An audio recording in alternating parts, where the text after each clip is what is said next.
Estamos continuando con la serie El Dios Ateo y tengo que confesarles algo. En la última presentación yo introduje lo que se llama un Trojan Horse. En informática, ¿cuántos de ustedes saben lo que es un Trojan Horse? Okay, ¿qué es un Trojan Horse?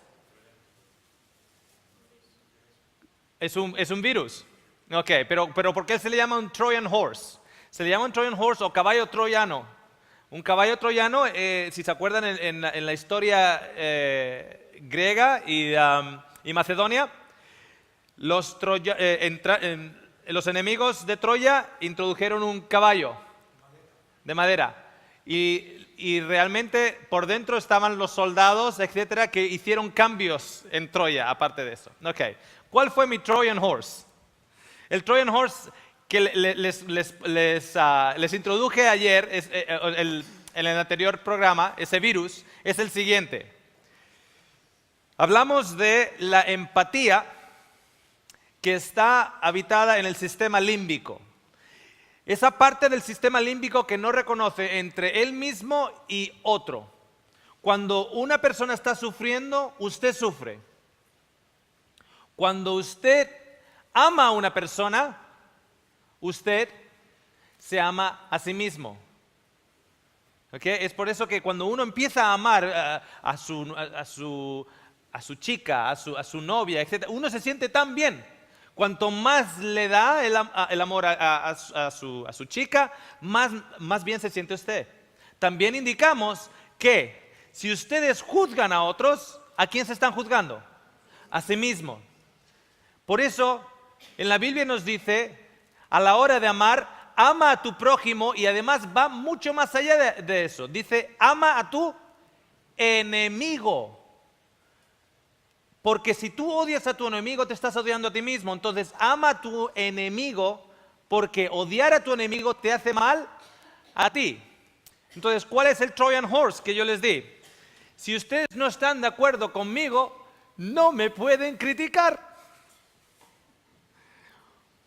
Porque criticarme a mí, se critican a ustedes mismos. A mí me encanta la manera en que la Biblia está escrita desde un punto de vista de una psicología revertida o reversa en muchos aspectos. Hay gente que no sabe leer la Biblia y al no saber leer la Biblia llega con conclusiones equivocadas acerca del carácter de Dios.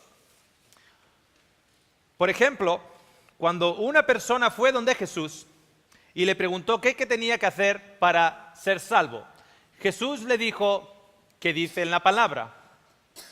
¿Cómo la lees tú? Jesús no le dijo, ¿qué dice en la palabra? No, le dijo, ¿qué dice en la palabra? ¿Cómo la lees tú? Porque el cómo la lees tú es importante. Es importante. Cuando el pueblo de Israel regresó de Babilonia, después de 70 años de exilio, hubo un escriba llamado, en inglés se dice Ezra. ¿Cómo se dice en español? ¿Esdras? Esdra. La Biblia nos dice que leían la palabra y Esdra daba la interpretación de la palabra para garantizarse que el pueblo recibía el significado correcto. Si el pueblo necesitaba el significado correcto era porque podía ser que por el pecado en sus corazones, por su tipo de personalidades o lo que ahora ya sabemos, por su Dios límbico, por sus experiencias límbicas, fueran a leer en la palabra cosas que de una manera u otra estuvieran influenciadas por el carácter límbico de esas personas. Entonces tenían que darle el sentido a lo que estaban leyendo. Ustedes saben que en la Biblia hay una descripción en el Antiguo Testamento acerca de qué hacer con el hijo rebelde. ¿Cuántos de ustedes saben que hay una instrucción? ¿Qué hacer con el hijo rebelde? Al hijo rebelde hay que cogerlo, hay que sacarlo a la puerta de la ciudad donde están los ancianos del consejo. ¿Y qué hay que hacer después? ¿Qué hay que hacer después? ¿Quién sabe? ¿Lo qué? Hay que juzgarlo y si se demuestra que es un hijo rebelde, ¿qué hay que hacer? Apedrearlo. Es como que estamos hablando de Dios, del Dios de amor y se nos atraganta. Nadie quiere decirlo. Ok. Hubo un rey en Israel que al menos en ciertos periodos de su vida, la Biblia nos dice que estaba lleno del Espíritu de Dios y el Espíritu de sabiduría y que no ha habido un hombre con tanto discernimiento. Su nombre era Salomón. Y digo en determinados momentos de su vida, porque en otros determinados momentos de su vida estaba entretenido tratando con la manutención de más de 900 mujeres. Pero en momentos en su vida tenía el Espíritu de Dios en discernimiento. Y él se sentaba en sillón de juicio y el pueblo venía con sus casos, venía con sus disputas. Y en una de estas vienen dos mujeres con un niño, con un bebé. Lo que había pasado es que durante la noche, ambas tenían un bebé. Una de ellas durante la noche sofocó a uno de los bebés, a su hijo, y le robó el bebé vivo a la vecina y le puso el muerto a ella. Entonces, claro, a la mañana siguiente, después de llorar por la muerte de su hijo, se dio cuenta que en realidad no era su hijo y que el hijo era el otro. Así que fueron delante del rey Salomón. El rey Salomón, lleno del espíritu de sabiduría de Dios, le presentan el caso y ahí están las dos mujeres con el bebé.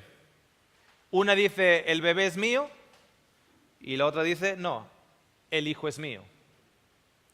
Así que Salomón dice lo siguiente, no hay problema, guardia, tráigame una espada, esto lo arreglamos fácil.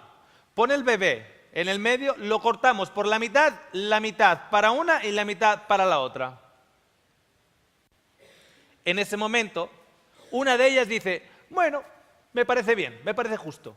La otra dice, no maten al bebé. Prefiero que se lo lleve ella.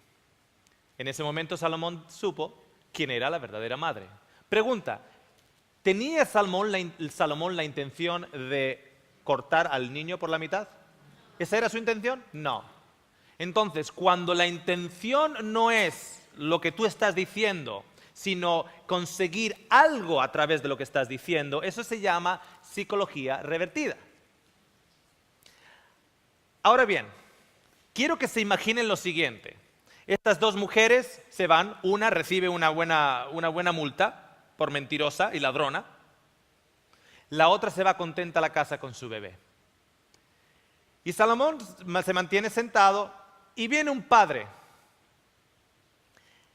porque también viene por juicio delante de Dios, delante de Salomón, el que tiene el espíritu ungido de Dios, el que tiene tanta sabiduría, y le dice, oh rey, vivas por siempre. ¿Cuál es tu problema?, le dice. Estoy diciendo que se lo imaginen, ¿ok? Porque eso no está escrito en la Biblia, que se lo imaginen. Y el papá, y este señor le dice, yo tengo un hijo, vago, a la sopa boba. No levanta un dedo, le pierde el respeto a su madre, le pierde el respeto. Es un mangarrán, no hay manera de... yo le busco el trabajo, no quiere ir.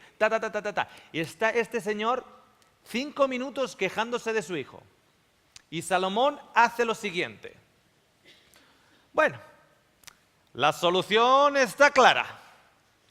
Coge al hijo, ese mangarrán que tú dices, llévalo fuera de las puertas de la ciudad, donde está el consejo, y apedrearlo. En estos momentos el padre hace esto. Bueno, tan malo no es. Algo de bueno ya tiene. creo que le voy a dar otra oportunidad. ¿Saben cuántos casos en la Biblia están grabados de algún padre que ha llevado a su hijo fuera de la ciudad a ser apedreado? Ninguno. 0. Eso se llama psicología revertida. En esta presentación vamos a hablar de cristianos ateos y cómo usar la psicología revertida en esta situación. Pregunta, ¿para ti qué significa la vida eterna? ¿Qué significa para ti la vida eterna? ¿Qué significa? Un par de personas. ¿Qué significa la vida eterna? Vivir para siempre, ¿correcto? Felices para siempre. Felices para siempre, ¿sí? Ok, levanten las manos si ustedes quieren la vida eterna, vivir felices para siempre. ¿Quieren levantar la mano? Ok. Ahora quiero que presten atención a la pantalla porque yo les voy a poner una cita en particular. Jesús dice, y esta es la vida eterna, que te conozcan a ti, el único Dios verdadero, y a Jesucristo a quien has enviado. Dígame, ¿eso qué tiene que ver con vivir felices para siempre? Bueno, vivir felices para siempre por el hecho de que vamos a estar conociéndole cada vez más profundo, pero en realidad no está diciendo eso. ¿Qué es la vida eterna? Vivir para siempre, escucha nuevamente, ¿qué es la vida eterna? Conocer a Dios. La vida eterna, lo que le va a llenar al ser humano de felicidad, es conocer a Dios. Qué curioso, porque eso es lo que Jesús dice acerca de la vida eterna cuando el ser humano está interpretando de una manera tal vez egoísta, tal vez con un deseo más primitivo, vivir para siempre y ser felices. Porque claro, vivir para siempre y estar amargado, ¿correcto? Vivir felices para siempre. Eso no es lo que la Biblia define como vida eterna. Esto es vida eterna, que te conozcan a ti, el único Dios verdadero. Si es el único Dios verdadero, ¿qué hay por ahí también? Dioses falsos. Dioses falsos. Ups. ¿Qué es eso? Es un arito en la nariz. Yo recuerdo esta imagen cuando mi amigo y vecino de enfrente, o sea, en los apartamentos, en los apartamentos donde vivíamos, uno abría la puerta y enfrente estaba mis vecinos. Y recuerdo el día en que mi vecino y amigo Ángel Manuel, tenía 2 años más que yo, llegó a la casa de su padre con 1, 2 y 3 aros en la oreja. Recuerdo cómo entró dentro de la casa y recuerdo cómo salió. Recuerdo a su padre con el palo de la escoba saliendo por los pasillos del edificio. Recuerdo que según mi amigo Ángel Manuel corría, mi padre venía del trabajo. Y Ángel Manuel le pasó, y el padre de Ángel Manuel, y llegó mi padre a la casa. Nos sentamos a la mesa a comer el almuerzo. Y mi padre me dice, oye, ¿qué le pasaba a eso? ¿Por qué corrían? Y le dije, no, es que Ángel Manuel ha llegado a la casa con 1, 2 y 3 aros en la oreja. Mi padre me dice, si tú apareces en la casa con 1, no te queda un agujero, te queda un corte, porque te lo agarro, oreja y todo, y te lo saco de cuejo. ¿Cuántos de ustedes cuando tenían 16 años, si hubiesen aparecido en la casa con un arito en la oreja, la reacción de su padre hubiese sido de una u otra manera similar? ¿Puedo ver sus manos? ¿Cuántos de ustedes de una u otra manera similar? Ok. Ahora quiero que se imaginen lo siguiente. Usted tiene un hijo de 16 años. Ese hijo de 16 años aparece en la casa. Ya lo de en la oreja ya está como pasado de moda, ahora es en la nariz. Entonces, su hijo aparece en la casa con 16 años con un piercing en la nariz. ¿Cuántos de ustedes reaccionarían de una u otra manera similar a esto? El hijo viene, se sienta en la mesa a comer y en este caso, digamos yo, levanto la vista y veo la nariz brillando con un aro colgando de ella. Y me doy cuenta que no es moco.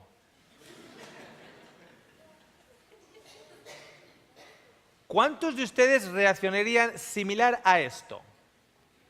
Ya te estás quitando eso de la nariz si no quieres que tengas 3 agujeros donde sonarte los mocos. O te lo quitas tú o te lo quito yo.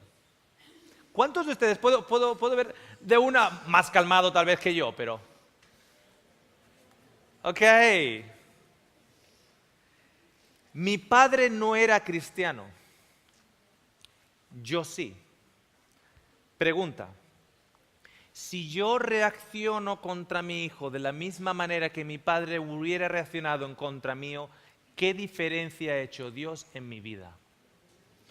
¡Wow!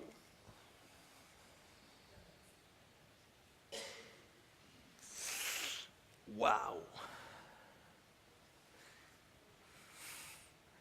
Es para considerar, ¿eh? Si yo reacciono de la misma manera que mi padre hubiera reaccionado en esa misma situación, ¿qué diferencia ha hecho Dios en mi vida? Y lo diría de otra manera, ¿acaso no estoy mostrando en realidad el Dios de mi padre en lugar del Dios de Jesucristo? Una persona que conozco me indicó una estrategia que desde entonces me pareció tan buena, que desde entonces la he adoptado como propia y la he adoptado para mí. Estaba en un lugar donde tenía que esperar para unos trámites y fue la primera oportunidad que tuve para utilizar esta estrategia que esta persona que yo conocía me indicó. No sé por qué le dio a esta joven de preguntarme si yo era cristiano. Estaba ella también esperando y me dijo, ¿tú en qué crees? ¿Tú eres cristiano? Entonces, claro, cuando alguien te lo pregunta así, en un país tan secular como Australia, o bien ella también es cristiana o totalmente lo opuesto. Entonces le dije, bueno, yo es que soy cristiano ateo. Y me dice, ¿cómo? No escuché. Y antes de contestar le di la oportunidad a ella a que me dijera qué era. ¿Y tú qué eres? Y dice, yo soy atea. Y dice, ¿tú eres atea? Y dice, sí. Bueno, yo soy cristiano ateo. ¿Cristiano ateo? ¿Qué significa eso? Le digo, bueno, ¿tú por qué eres atea? Y me dice, yo no puedo entender que un Dios esté pendiente de ver quién gana el partido de fútbol, o en este caso era el partido de rugby, rugby australiano, porque yo veo a gente en un lado orando para que gane un equipo y en otro lado orando para que el otro equipo gane. Y yo no entiendo que Dios pueda estar involucrado en eso cuando tenemos una cantidad de aborígenes en estos momentos en Australia muriéndose de enfermedades totalmente prevenibles, y alcoholizados en las calles, etc. ¿Dónde está Dios en esos momentos? Yo no me niego a creer en un Dios de esa manera. Y le dije, yo también. Porque yo tampoco creo en ese Dios. Entonces le dije, ¿y qué otras cosas te han hecho ser atea? Mira, por la religión. Porque los hombres siguen la religión y sus ideas de religión y todo en el nombre de Dios. Históricamente, todas las guerras han sido luchadas y toda la sangre que ha sido derramada, todo por la religión. Yo me niego a creer en un Dios como ese. Y le dije, yo también. Y me dice, pero si me dijiste que eras cristiano, sí, y ateo.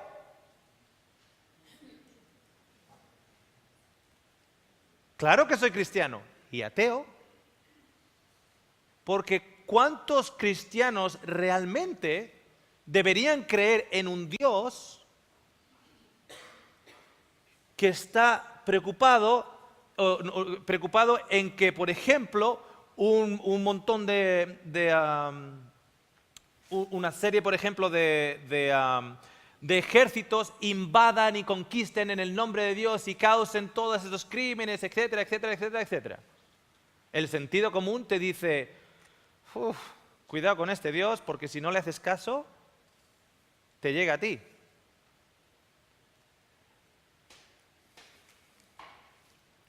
No sé cuántos de ustedes conocen a esta señora, Piper Kerman. Ella es la inspiradora de una serie que se titula The Orange is the New Black. El naranja es el nuevo negro, me imagino. No sé si está traducido así en español. Es una serie que se ha convertido en una serie súper vista, por lo menos en Estados Unidos y en países anglosajones. El carácter, ella es prisionera en una cárcel, o sea, ella es la autora del libro que luego ha llevado a la serie. Y en la serie, en realidad, el nombre de la protagonista es Piper Chapman, pero está basada en el carácter de esta chica. Tiene una tremenda influencia en el mundo. Y dice, no puede estar detrás de un ser supremo que influencie en los premios Tony. O sea, a ver quién va a ganar los premios a los mejores programas televisivos. Mientras que 1 millón de personas son aniquiladas con machetes. No creo que 1 billón de indios, ahí está lo del billón, no es billón, es 1.000 millones de indios, vayan al infierno. No creo que tengamos cáncer para aprender lecciones de vida y no creo que la gente muera joven porque Dios necesita otro ángel. Ella se considera atea. Cuando usted lee esto, ¿usted está de acuerdo con ello? ¿Sí o no? Yo sí. Yo estoy totalmente de acuerdo con lo que esta señora atea está diciendo, ¿correcto? Gwyneth Paltrow. La religión es la causa de todos los problemas en el mundo. Esta es una actriz inglesa, creo que es. Habla español esta chica. Estuvo en Madrid muchos años. Ha habido más personas que han perecido por conflictos religiosos que por cualquier otra causa. Ella se considera no creyente en Dios. Y usa esta definición, pero cuando yo leo esta definición, ¿voy a discutir con ella acerca de esta definición en particular? ¿Acerca de este statement, de esto que está diciendo? No. ¿Conocen a este señor? Brad Pitt. No entiendo y no acepto la idea de un Dios que dice, has de reconocerme solo a mí. Tienes que decir que soy el mejor. Cuando hagas eso, entonces daré la felicidad eterna o eternal. Cuando me reconozcas que soy el mejor, entonces te voy a dar la vida eterna. Y él dice, yo no entiendo y no acepto a un Dios tal. Él no quiere saber nada de Dios. Pero basado en esto que acaba de decir, ¿ustedes están de acuerdo con él, sí o no? Yo sí. Yo estoy totalmente de acuerdo con lo que acaba de decir. Yo tampoco acepto un Dios que me esté diciendo, tú ven aquí, bésame el dedo gordo del pie, y cuando me beses el dedo gordo del pie, entonces yo te doy la vida eterna. ¿Ese es el Dios en el que tú crees? Definitivamente no es el mío. ¿Cuántos de ustedes conocen a este señor? Rowan Atkinson. Mr. Bean. ¿Qué hay de malo en incitar a una intensa aversión a una religión si las actividades o enseñanzas de esa religión son tan escandalosas, irracionales o abusivas de los derechos humanos que merecen ser intensamente degradadas? Si hay un grupo de cristianos cuyas actividades son totalmente irracionales, hasta diría violentas, verbalmente violentas, etc., ¿qué hay de malo en oponerse a eso simplemente porque son cristianos? O al menos dicen ser cristianos. En lo que Rowan Atkinson está diciendo, yo estoy de acuerdo. Es el buscar en los puntos comunes y el darse cuenta de una cosa. ¿Saben todas estas personas que les acabo de decir, y simplemente son un grupo de ejemplos? Uno lo ve, hay ciertas personas que lo ve como, son ateos, son gente que no cree en Dios. No. Son gente que no han encontrado a Dios. Son gente que no conoce a Dios. Están huyendo de un Dios que todo el mundo aquí, con 4 dedos de frente, también huiría.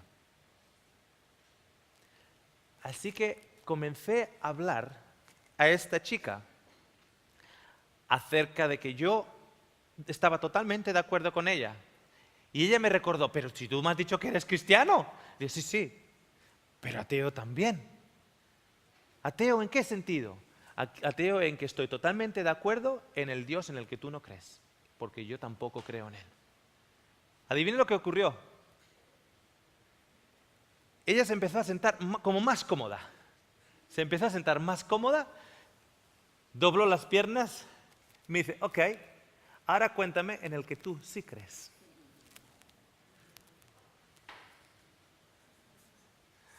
Y estuvimos hablando por 1 hora.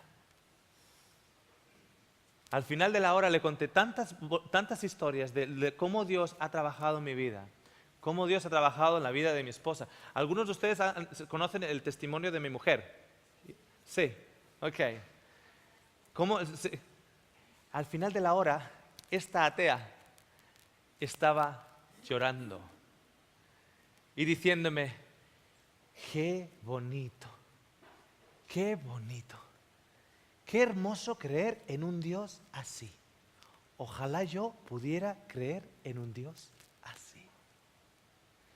Porque la vida eterna es conocerle a Él. Al papito que nos ama. Esto es un grupo que pertenece a una iglesia cristiana, supuestamente cristiana, en Estados Unidos. Ahí hay niños, etc. Muchos de ustedes no saben lo que esa camiseta dice. God hates, y no voy a decir la palabra, porque es una palabra muy grosera. Dios odia. ¿Alguien sabe lo que significa esa palabra? Dios odia a los homosexuales. Es una website, una página web que pertenece a una iglesia cristiana. Siento decirlo, pero yo soy ateo de ese Dios. Yo no creo en el Dios de esos cristianos. Hace unos meses atrás, en Estados Unidos, en Florida, hubo un atentado. En ese atentado murieron más de 50 personas. Una persona que se declaró militante de un brazo radical islámico entró en un nightclub, en un club de noche. Este club de noche era frecuentado por personas de orientación sexual, de orientación homosexual. Y esta persona de pensamiento radical islámico comenzó a abrir fuego con un arma y mató a 50 personas. Y creó una enorme paradoja en muchos grupos cristianos americanos. ¿Sabes cuál fue la paradoja? Que esos mismos grupos cristianos odian, porque en su mente creen que Dios odia no solo a los homosexuales, sino también ¿a quién? A los musulmanes. ¿Y cuál fue la paradoja? No sabían si dar... No sabían si celebrarlo, si decir aleluya porque el musulmán ha trabajado para nosotros en el nombre de Dios. No sabía cómo hacerlo. Hubo iglesias en Florida que cerraron sus puertas durante toda esa semana y fin de semana incluso, para no tener que hacer referencia a la gran masacre humana que había ocurrido en Florida. Para no tener que hacer referencia al hecho de que esas 50 vidas humanas que habían perecido eran de orientación homosexual. Lo siento, pero ese Dios de esas iglesias no es mi Dios. Y déjenme decirles que tengo la intuición de que tampoco es el Dios de Cristo. Con eso no estoy, diciendo que cada uno puede hacer lo que le dé la gana. Estamos hablando de qué tipo de Dios es Dios. Y siento decepcionar a ciertas personas, me imagino que no de los que están aquí, pero posiblemente de los que en su día puedan escuchar estos programas. Pero Dios no es xenófobo. No es xenófobo. Y si hay una batalla en Israel, entre Palestina e Israel, dudo mucho que Dios de una u otra manera esté odiando a los palestinos. Siento decirlo, aquellas personas que construyen sus profecías bíblicas en el concepto de que de una u otra manera ante los ojos de Dios los musulmanes valen menos.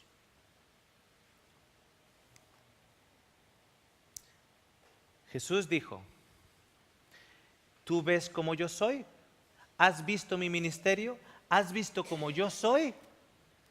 Si me has visto a mí, y si no conocéis a Jesús, leer los 4 evangelios.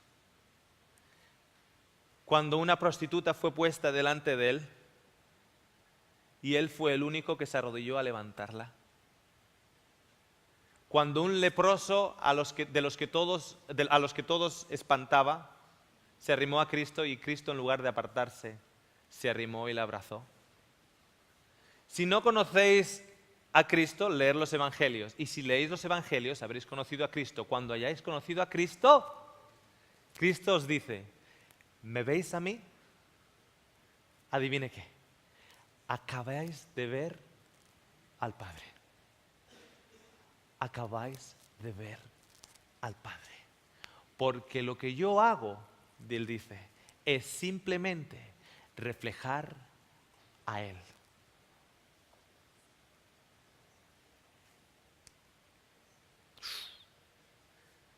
Eso es algo que yo nunca me pondría. ¿Qué es eso? Eso es un belly piercing. Ya más allá de la nariz. Eso ya es en el belly. Belly piercing. El Señor me ha bendecido con algo. Debido a mi historial en el nacimiento, o sea, yo al nacer fui puesto, como ya les dije, en una incubadora y me empezaron a meter tubos por la nariz y pruebas, inyecciones en los pies, etcétera, etcétera, etcétera. Salí del hospital a los 2 meses, me llevaron a la casa y en la Nacional 1, bueno, en una carretera nacional, los camiones que venían en el sentido contrario, como yo había estado resguardado de todo ruido, de repente fui en la carretera y el ruido de los camiones en la dirección contraria me reventaron los oídos. Así que recién salí del hospital, tuve que volver al hospital nuevamente. A los 2 años y medio, todavía tengo memoria de los 2 años y medio, este acontecimiento en particular tengo memoria, en el cual yo entro sudando en la habitación de mis padres y ellos de noche me llevan al hospital. En el hospital creen que tengo meningitis. Así que en mi memoria yo recuerdo una aguja así de grande que me la iban a inyectar en mi espalda, donde estaba la columna. Recuerdo también cómo a los 4 años y medio estábamos de vacaciones en un pueblo. Y no sé cómo funciona ahora aquí en España, pero antiguamente el doctor te daba la prescripción para una inyección, tus padres iban a la farmacia, cogían la inyección y luego ibas a la casa de la practicanta. Una señora que te ponía una inyección mientras estaba cocinando el cocido, paraba de cocinar el cocido, tú te ibas ahí en la cocina y te ponía la inyección. Bien, como estábamos de vacaciones y yo me puse nuevamente enfermo, porque yo era un niño muy enfermizo, me puse nuevamente enfermo, mis padres cogieron el doctor le recetó una inyección, lo cogieron a la farmacia y fueron al pueblo y preguntaron por la practicanta. Pero la practicanta no estaba ya. Entonces mi padre decía, bueno, ¿quién va a poner la inyección? Había un señor que era ganadero y tenía la experiencia. La experiencia de poner las inyecciones en las vacas. Así que en mi mente recuerdo perfectamente en una mesa grande, en una cocina grande. Y habían 2 tíos míos, mi padre, el ganadero y otras 2 personas que no recuerdo exactamente quiénes eran. Y este niñito andaba por debajo de la mesa, por encima de la mesa, colgándose las lámparas, donde fuera, y entre 4 hombres me sujetaron para ponerme la inyección. Y yo estaba tan tenso y estaba gritando de tal manera que cuando este ganadero me puso la inyección como si yo fuera un Miura, se dobló la aguja.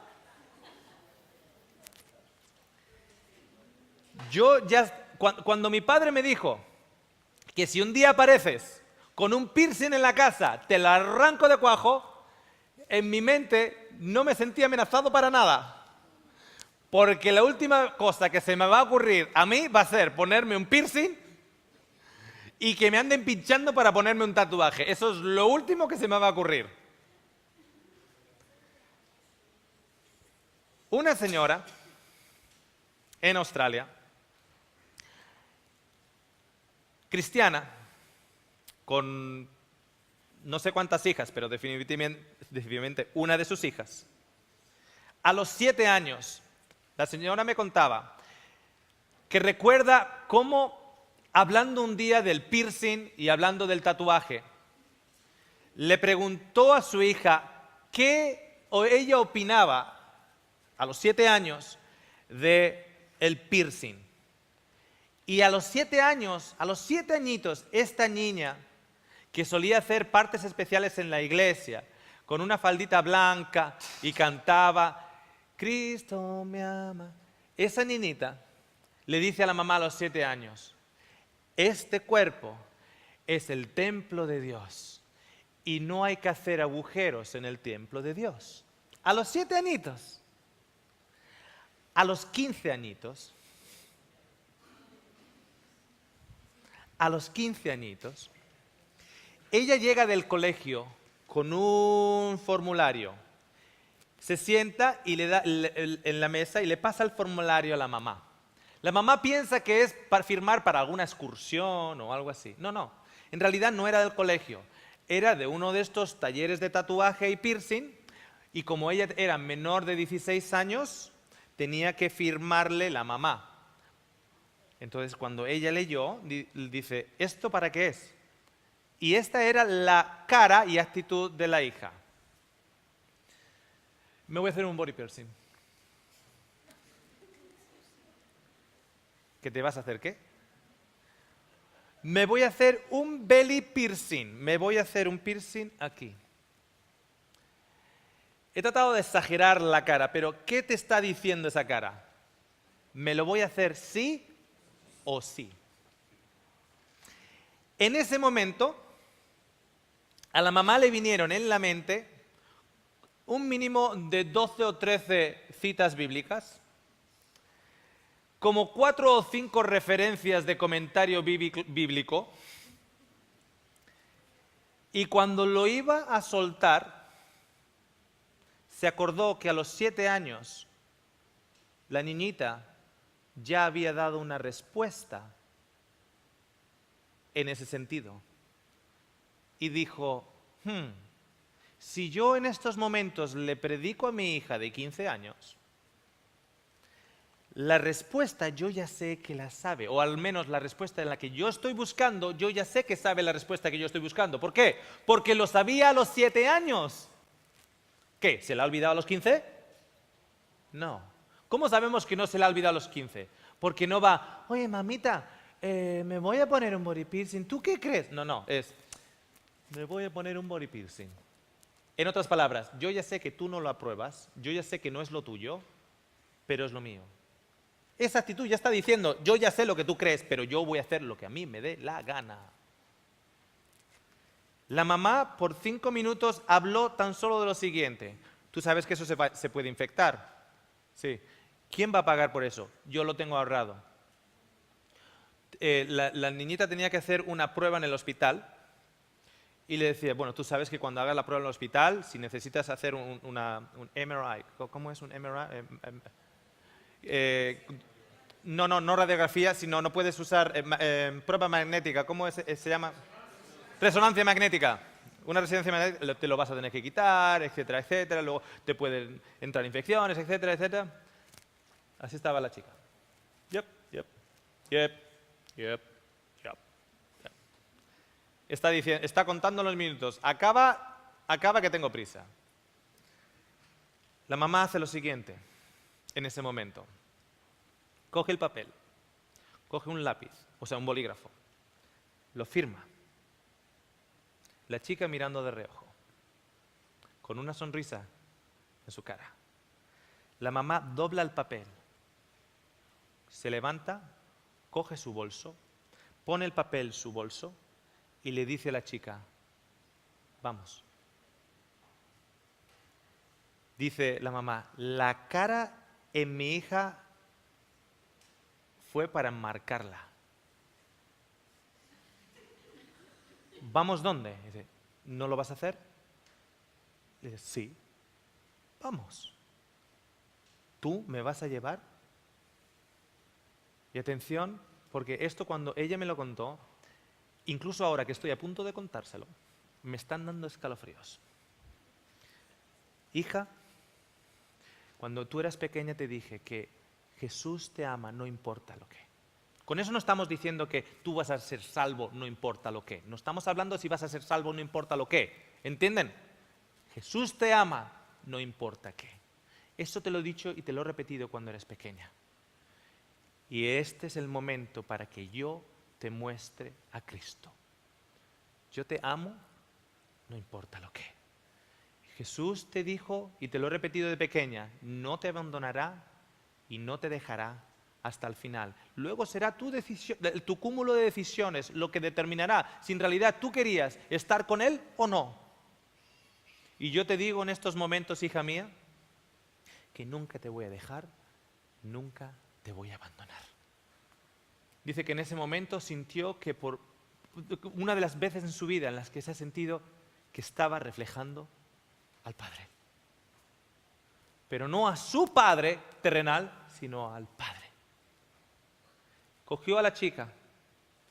Esa chica se lo hubiese hecho sí o sí. Se lo hubiese hecho a escondidas. Se hubiese cogido un pedazo de hielo y una aguja y se lo hubiese hecho en un baño con una amiga. ¿Sí o no?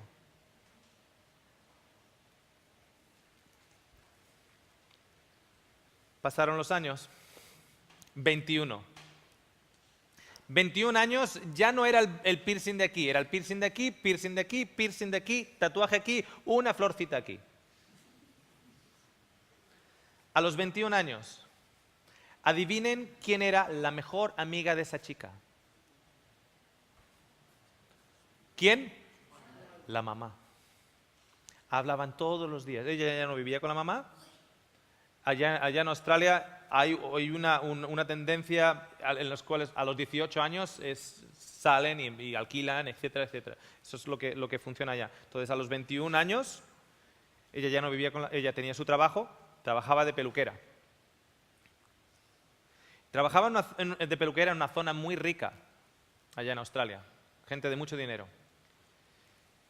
Y esta chica cortaba el pelo y era estilista a esta gente rica. Y a las noches llamaba a la mamá y le decía, mamá, son gente tan vanidosa, no hacen más que hablar de los trajes, los vestidos, etc. Gente tan vanidosa, es tan vanidosa. A todo esto la mamá nunca ha dejado de orar por ella. La chica deja el trabajo y se pone a trabajar con los refugiados allá en Australia. Personas refugiadas que vienen de países en conflicto. Está con las mujeres refugiadas, las peina, las lima las uñas, las ponen bonitas. Les hace preguntas. Estas mujeres le cuentan las tremendas barbaridades que la vida les ha hecho.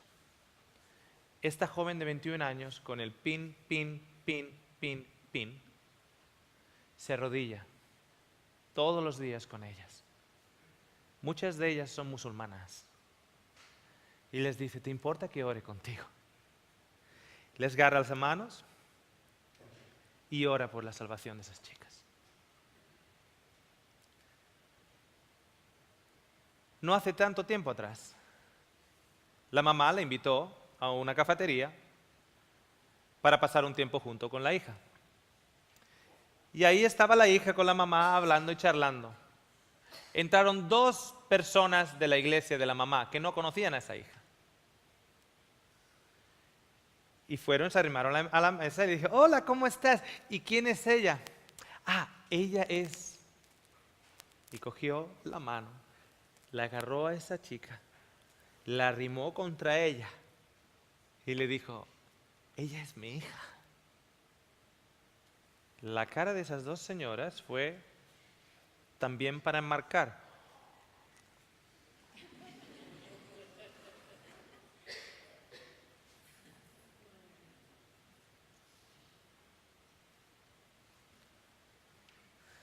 No juzguemos a nadie por el capítulo del libro en el que están viviendo. Solo hay uno que tiene potestad para juzgar el libro. Y ese libro acaba de ser juzgado en la última página, en la última frase. Y me decía esa madre, mi oración es lo siguiente. Yo voy a estar en cada capítulo de mi vida lo más que pueda con mi hija, en todo su caminar. Siempre con la esperanza que la última página de ese libro, el último párrafo de ese libro, la última frase de ese libro, ella pueda ceder completamente el lápiz a Jesús para que las últimas palabras las escriba Él y escriba lo siguiente, esta es mi hija, en la cual tengo gran contentamiento.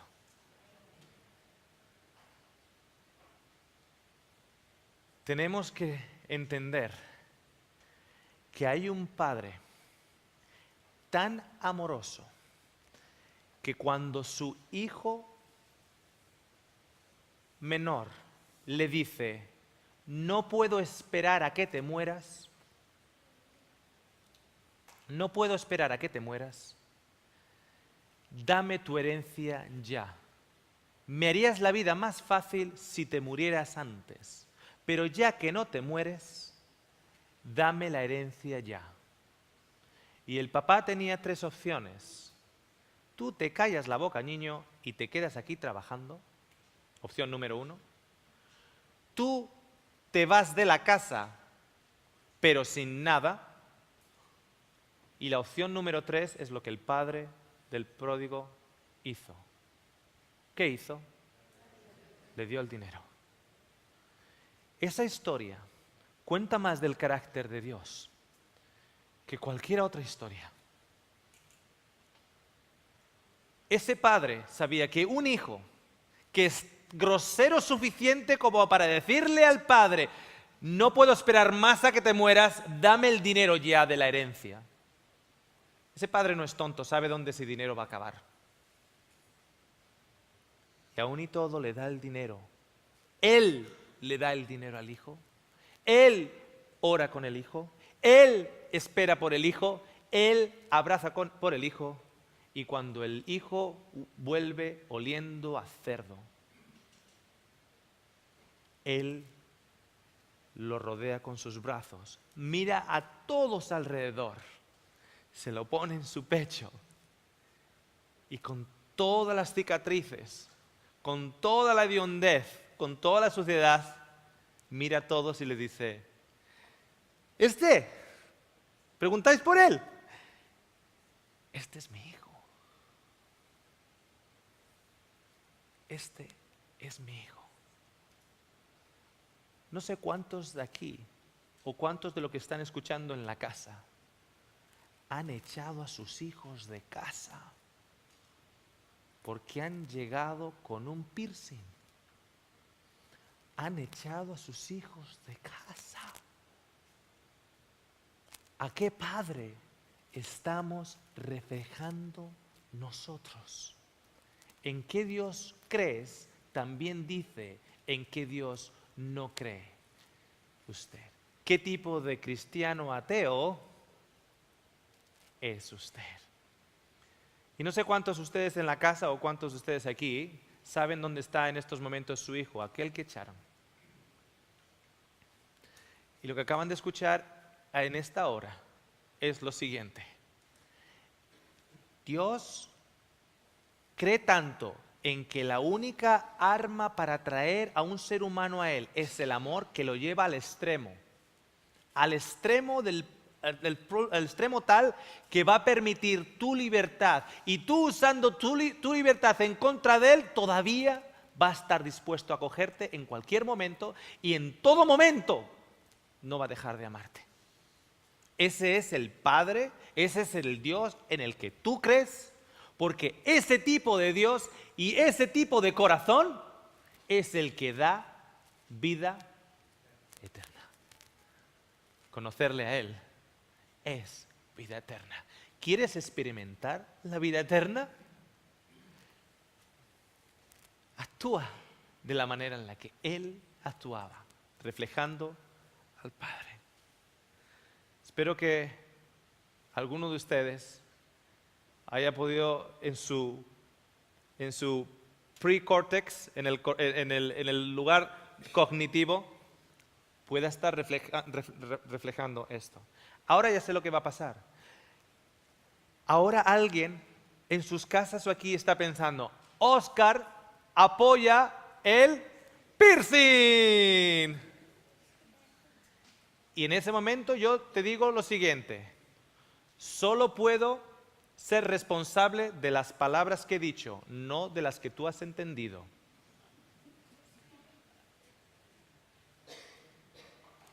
Y con ello os dejo ir y os invito y os convido a la siguiente presentación. Ateos cristianos. Muchas gracias.